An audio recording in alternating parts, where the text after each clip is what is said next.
Oke, kita kembali lagi diskusi titik temu. Kali ini kita ke Bang Rey. Bang Rey tadi sempat tertahan, gitu.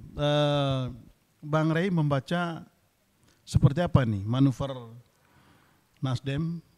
Sudah ada loh dua partai yang ditunggu-tunggu selama ini untuk menyatakan atau mendeklar mendukung Anies. Nah, pada saat mereka sudah, bahkan pada hari di mana Demokrat itu mendeklar mendukung Anies, pada saat yang sama mereka itu sedang berada di sebuah sekretariat bersama Gerindra dan PKB. Lalu kemudian setelah itu PKS juga mengumumkan nggak berhenti juga, masih juga pergi ke KIB gitu, ketemu dengan Partai Golkar. Nah, Anda membaca ini sebetulnya gimana? Seperti yang saya sebutkan tadi, Bung Sebas, membaca ini Nasdem ketar-ketir juga. Itu yang saya sebutkan tadi kan. Jadi manuver ini bagian dari ketar-ketir. Iya, ancaman tiga anggota kabinet loh. Itu bukan harga murah, Bung Sebastian. Mahal sekali harga 3 kabinet itu. Sederhana aja deh menggambarkan betapa mahalnya harga itu. Kalau seandainya nanti, Anies Baswedan menang jadi calon presiden, emang kira-kira Nasdem dapat berapa kursi kabinetnya? Nggak akan lebih dari 4. Iya kan? Sekarang aja dengan Pak Jokowi dia dapat 3 kok. Dia nggak ngusung, dia pendukung utamanya PDI Perjuangan, dia dapat 3, PDI cuma dapat 4. Dan seterusnya gitu. Jadi jangan pikir ancaman reshuffle yang digembar-gemborkan oleh Pak Jokowi itu tidak menakutkan bagi Nasdem. Ya menakutkan sekali. Oh, jadi ini gerilya ini dalam rangka mengamankan kabinetnya. Itu biasalah dalam politik. Sampai gitu. Kalau sampai Pak Surya Paloh kan harus turun. Tapi kan sebelum itu mereka ketemu dulu dengan Pak LBP di Eropa ya seingat saya. Itu pernyataan Bung Rey ini bisa dipahami, bisa diterima kalau yang dilakukan Pak Surya Paloh ini bertemu dengan Presiden Jokowi. Dan sebelumnya bertemu dengan LBP di Inggris sana. Iya. Dan itu bisa diterima. Iya. Tapi kalau Pak Surya Paloh datang ke koalisi Gerindra dan PKB, datang ke koalisi Indonesia Bersatu, itu maksudnya apa? Ya kalau saya nggak mau ke koalisi Indonesia Bersatu karena saya sebutkan ini kan berharap keluar nekan ke dalam istilah saya tuh kan. Nah, atau rangkul lawan nekan teman, itu maksudnya kira-kira itu. Ini seolah-olah teman ini tanda kutip lawan politik dirangkul dulu tapi untuk nekan kawan-kawan di dalam, dan itu Nasdem dapat gitu kira-kira kan. Nah, oleh karena itu kunjungan Nasdem ke PKB dan Gerindra itu saya nggak lihat itu tujuannya nggak lain ke dalam, itu menurut saya. Yang menarik itu adalah pertemuan Golkar dengan Pak Surya Paloh. Apa maksudnya itu? Bagi bacaan saya, bagi Pak Surya Paloh bagian dari lobby ke Pak Jokowi. Karena ya yang paling dekat dengan dirinya dan juga dengan Pak Jokowi sekarang ini adalah Golkar. Sebab kalau beliau ke PDI Perjuangan kan agak berjarak. Ya kan? Kalau kalau Golkar kan beliau kan alumni Golkar juga. Jadi secara emosional masih ada hubungan. Nah, oleh karena itu mungkin bersama dengan Golkar ya mereka tanda kutip lah ya negosiasi ulang dengan Pak Jokowi tentang situasi yang berkembang saat ini gitu. Meskipun perkembangan pertemuan dengan Golkar itu setelah bertemu dengan Pak Jokowi, dan harus dilihat pertemuan itu Bung Sebastian itu melibatkan 3 menteri loh. Apa artinya itu? Artinya Pak Jokowi tahu, dan atas dasar persetujuan Pak Jokowi, kalau kita di dalam politik itu artinya mungkin sebelumnya Pak Jokowi udah memberi saran agar Surya Paloh ketemu dengan Ketua Umum Partai Golkar, kira-kira gitulah itu. Nah, disitulah ketemunya gitu untuk memperkuat posisi Surya Paloh. Dengan itu ya Golkar mungkin juga ikut melobi. Tapi Anda melihat sudah ada hasil dari pertemuan itu? Kan saya sudah sebutkan tadi, hasilnya nggak reshuffle kan sampai hari ini. Ya, itu tidak jaminan untuk tidak reshuffle di masa mendatang. Saya bicara sampai hari ini gitu. Dan bacaan saya itu sampai Maret. Jadi kalau Maret nanti tidak ada reshuffle, jangan berharap lagi akan ada reshuffle. Ini akan stabil di sini-sini gitu loh kira-kira. Jadi ini makanya saya mengatakan ini belum finish. Ini masih menit ke-30.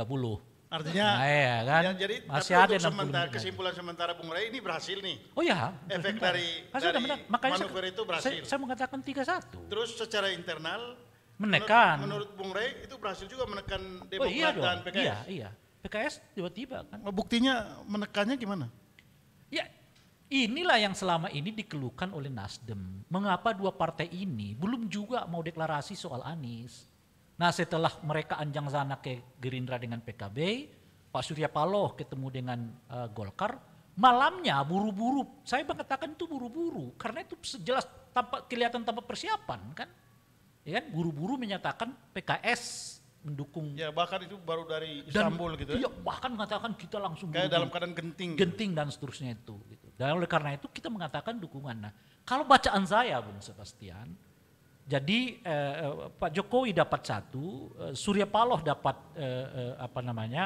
O3, tapi PKS hilang 2 gitu loh kira-kira tuh. Dalam apa ini gitu. Hilang pertama apa? Ya karena selama ini kan dia menahan diri untuk dukungan kepada Anies dalam konteks negosiasi siapa wakil presiden. Nah dengan dia mendukung Anies ini mau tidak mau dan sudah sulit dia untuk keluar juga dari apa. Artinya apa? Posisi dia makin lemah dalam konteks negosiasi soal siapa wakil presiden. Dan yang kedua, setelah ia mendeklarasikan Anies sebagai calon presiden, mau tidak mau roadshow yang dilakukan oleh Anies ini juga merupakan tanggung jawab PKS, bahkan termasuk urusan finansial. Yang sebelumnya ini mungkin saya nggak tahu, semuanya masih dipenuhi oleh Partai Nasdem. Kan karena kemana-mana kan kelihatan panitianya adalah Nasdem. Tetapi mungkin dengan masuknya dan menyatakan secara resmi, istilah saya, dengan adanya semi deklarasi yang dilakukan oleh PKS itu, ya artinya beban finansialnya juga, ya kan, setidak banyak ditanggung oleh PKS gitu. Itu yang saya sebut tadi, PKS justru dalam konteks ini kehilangan 2. 1 kehilangan daya tawar terhadap Nasdem dan juga Partai Demokrat soal siapa calon wakil presiden, dan yang kedua adalah ya kewajiban untuk ikut serta mendanai aktivitas yang dilakukan oleh Anies Baswedan. Oh ini berat. Nah ini saya ke Bang Emrus. Bang Emrus ini Ya. Satu-satu, ya. Menurut Bang Ray ini berhasil nih Partai Nasdem menekan 2 partai calon anggota koalisi. Nah kalau berhasil menekan dan mereka sudah terbukti mendeklarasi untuk mendukung Anies, berarti dengan begitu maka posisi tawar Demokrat dan PKS ini sudah makin menurun dong. Gimana Anda melihat itu? Baik, kita harus melihat ini dari 2 perspektif. Okay. Kalau dari perspektif Nasdem, apa kata Bung Rangkuti saya kira benar, artinya berhasil. Tetapi juga kalau kita dari perspektif daripada Demokrat dan PKS bisa saja 2 partai ini lagi memain-mainkan gitu ya. Ini memain-mainkan apa ini? Nasdem itu sendiri, artinya apa? Ketika dia dekat dulu, seperti yang saya katakan itu, mereka menjauh. Nah sekarang kau mau cari koalisi, kami coba dekat. Jangan-jangan dekat lagi nanti Nasdem, mereka menjauh lagi. Nah, jadi ada semacam apa yang disebut dengan stimulus respon. Jadi dikasih stimuli, dia respon, selama ini 2 partai ini menjauh. Begitu Nasdem mencari katakanlah teman di luar sana, mereka mendekat. Ibarat apa ini? Main layang-layangan. Jadi saya melihat bahwa Demokrat sama PKS dengan memberikan dukungan terhadap Anies setelah Nasdem mencoba roadshow sama halnya dengan memainkan politik layang-layang. Jadi tarik ulur dia kepada Nasdem. Jadi sebenarnya kan mereka ini pemain semua. Mereka ini dari aspek sosiologi, mereka ini aktor, pemain semua. Artinya kemarin aku mainkan, kau mainkan kau sekarang, kan begitu. Nah, jadi oleh karena itu Nasdem, PKS sama Demokrat mereka adalah aktor politik sebagai partai, sebagai aktor politik, sebagai individu, pemain semua ini. Jadi mereka lagi memainkan. Tetapi bisa saja pada titik tertentu nanti mereka sadar saling sedang mempermainkan. Oh, kenapa kita tidak bersatu? Nah, bisa lagi mereka itu menjadi kohesi sosialnya tinggi. Ketika apa? Ketika roadshow-nya Nasdem tidak berhasil dan kemudian PKS dan Demokrat tidak ada tempat berlabuh, ya tidak ada lain, ya kaulah.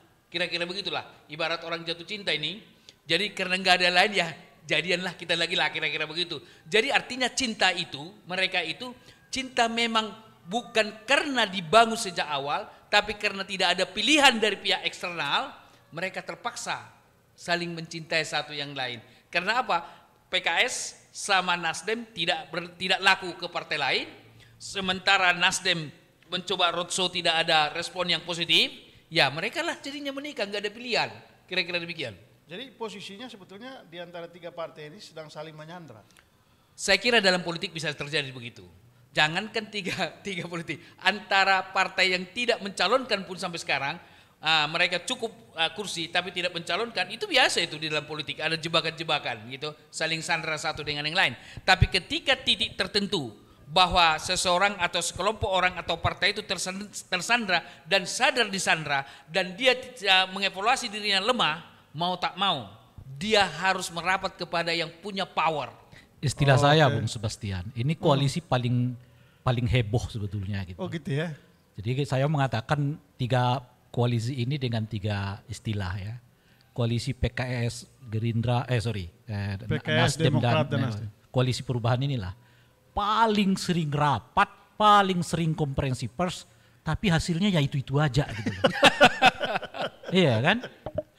Nah, sementara yang kedua Gerindra sama PKB. Ya jarang-jarang ketemu, tapi sejarang itu juga mereka mengungkapkan hasil. Nah, yang paling unik itu adalah KIP. Hampir tidak pernah ketemu, tetapi kelihatan jauh lebih solid gitu loh. Jadi ini aneh-aneh ini gitu. Jadi koalisi perubahan ini saban waktu. Tapi kalau PDI. Nah, kalau PDI itu sendiri, jadi kita nggak melihat dalam konteks koalisi. Kan saya bicara koalisi. Gitu Coba ya. Anda bayangkan koalisi perubahan ini. Tiap hari ketemu.